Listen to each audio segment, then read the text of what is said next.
സ്കൂളിൽ നിന്ന് ടൂറൊക്കെ സെറ്റ് ചെയ്ത് വെച്ചേക്കും. ഞാൻ ഇതുവരെ ടൂറൊന്നും പോയിട്ടില്ല. ഇയാളോടൊക്കെ ഒന്ന് സപ്പോർട്ട് ചെയ്ത് അച്ഛനും അമ്മയുടെ പറയണേ. അത് നോക്കാം. എന്തുവാണ് ഈ വട്ടം നമ്മളെ OTP ബസ്സൊക്കെ വിളിച്ചേക്കുന്നത്. അതിൻ്റെ അകത്ത് ഫുള്ള് പിക്സലിന്റെ വർക്കും പിന്നെ നെയിം ബോർഡ് സാധനങ്ങളെല്ലാം ഉണ്ട്. പിന്നെ ഓട്ടോറിക്ഷയൊക്കെ സെറ്റ് ചെയ്ത് വെച്ചേക്കും. അപ്പൊ എനിക്ക് പോയല്ലേ പറ്റൂ. ഇത് OTP ഓട്ടോറിക്ഷയോ? നീ ടൂർണമെന്റ് അല്ലേ പോന്നെ? എനിക്കും അതൊന്നും അറിയത്തൊന്നുമില്ല. പക്ഷെ വണ്ടി ബുക്ക് ചെയ്തമാര് പറഞ്ഞാൽ അതൊക്കെ ഉള്ള വണ്ടിയാണ്. അല്ലേ ഇയാളോട് ഒന്ന് പറഞ്ഞു. ഇതൊക്കെ എന്താ ടൂർ പോകണമെന്ന് ഞങ്ങളുടെ കാലത്തൊക്കെ പോകണമായിരുന്നു. വണ്ടിയുടെ ഗ്രാഫിക്സ് കണ്ടായിരുന്നു ഞങ്ങൾ വണ്ടി ഏതാന്ന് പറയുന്നത്.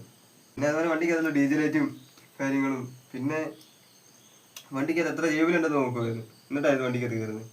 സീറ്റിനെക്കാളും കൂടുതൽ ജേബിലുള്ള വണ്ടിക്കകത്താണ് കയറുന്നത്.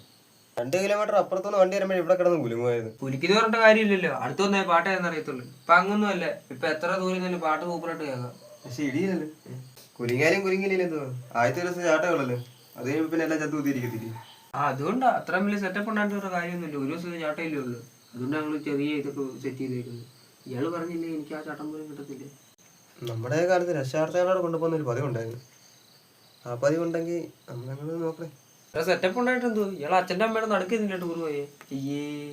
ആര് പറഞ്ഞേ? ആര് പറഞ്ഞേ?